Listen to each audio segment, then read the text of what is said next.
Salut tout le monde et bienvenue dans ce rendez-vous de la semaine, la sélection des comics et des mangas, la sélection des sorties de la semaine. On va entamer directement avec du manga. Je vais d'abord faire les mangas en premier, ensuite on passera aux comics.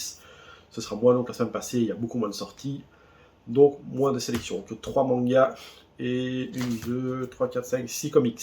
On commence avec Eden, une réédition en perfect édition de chez Panini Manga. Très beau.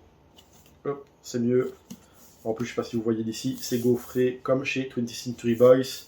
Donc, Eden, on suit deux personnages, Anna et Enoa, qui évoluent dans un monde où un virus a tué 15% de la population mondiale et donc tout est bouleversé. Et nos deux héros, ils veulent aspirer à la paix, ils veulent créer leur propre Eden, donc ils vont tenter de faire ça, mais ça va être semé d'embûches. Je ne connaissais pas le manga, je ne sais pas si vous l'avez déjà lu à l'époque, quand il était édité en format simple. C'est très très beau, je trouve ça très sympa, je pense que je le lirai.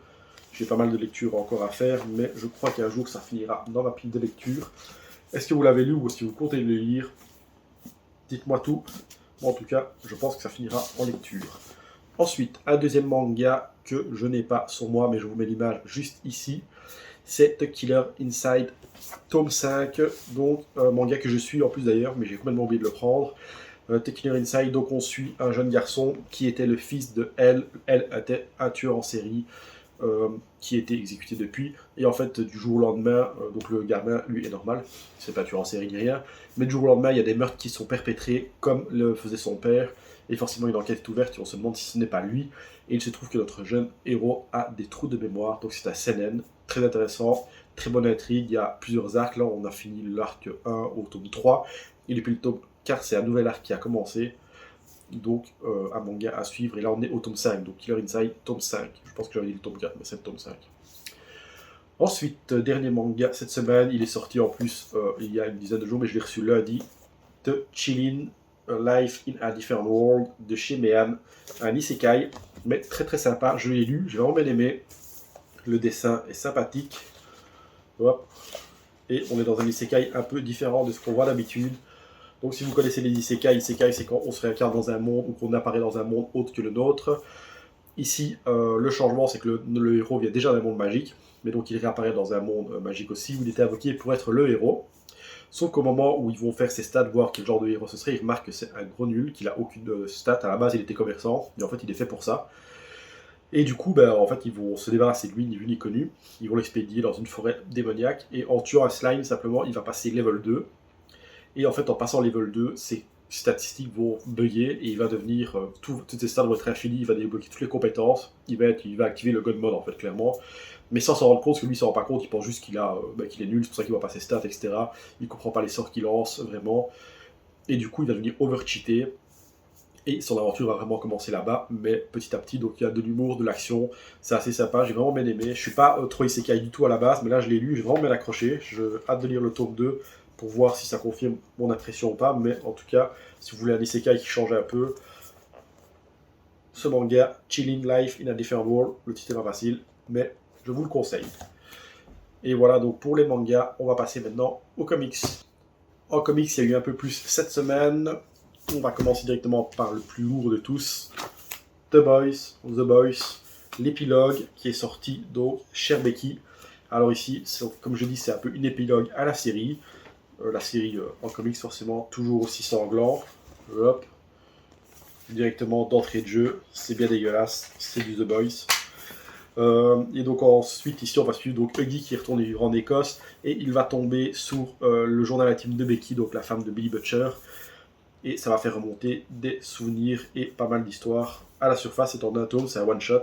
Donc ça s'appelle Cher Becky. Si vous avez kiffé la série, ne lisez pas ça directement parce que vous allez être carrément spoilé.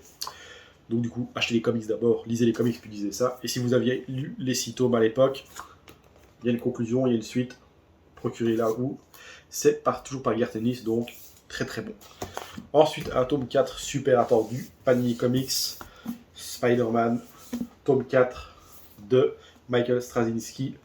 Le tome 3 date d'il y a quelques années maintenant. Le tome 4 est enfin sorti. Et le tome 5 est prévu également.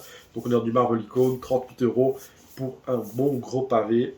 Et donc ça continue le run de Spider-Man de l'époque. Si vous devez lire du Spider-Man, c'est un très très bon run. Hop, les dessins sont magnifiques, ça reste là, on approche dans le Civil War, mais c'est vraiment, Straczynski a créé une belle mythologie, a donné beaucoup de profondeur à Peter Parker, l'a rendu adulte, l'a fait évoluer. C'est vraiment un très bon run qui a duré de nombreuses années, mais c'est vraiment une lecture à lire. Franchement, si vous voulez lire du très bon Spider-Man en Marvel Icon de Straczynski, je vous le conseille largement. Les 3 tomes sont toujours disponibles partout, évidemment, et le tome 4 vient de sortir. Encore du Panini. Doctor Strange, Chirurgien Suprême, ça vient de sortir, c'est un one-shot aussi. Ça contient Doctor Strange, Surgeon Supreme, tome 1 à 6. Donc dedans, comme le titre le dit, en fait Doctor Strange a retrouvé l'usage de ses mains et il va devoir redevenir chirurgien, enfin il va vouloir redevenir chirurgien et en même temps concilier sa vie de chirurgien et de sorcier suprême, mais un de ses ennemis va revenir et donc il devra faire un choix. Est-il le sorcier suprême, est-il un chirurgien? Quelle carrière choisira-t-il? Comment s'en sortira-t-il? Il faut le lire pour le découvrir, mais le dessin est assez agréable. Franchement, j'ai feuilleté quelques pages, ça m'intéresse, je vais le lire ça, parce que je trouvais ça encore assez sympa. Du Doctor Strange, on n'en a pas beaucoup, et puis là, c'est un peu du Doctor Strange qui revient un peu plus terre à terre, parce que le run précédent était parti dans l'espace, tout ça. J'avais commencé, j'avais trouvé ça chouette au début, mais après, ça m'avait un peu perdu. Et ici, ça a l'air assez sympa.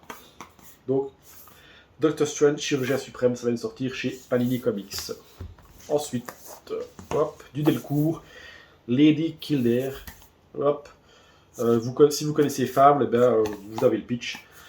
Donc le pitch, c'est imaginer un monde où les fées, les elfes et les démons et les magiciens existent réellement, et imaginer qu'ils ont décidé de s'installer à New York dans notre monde.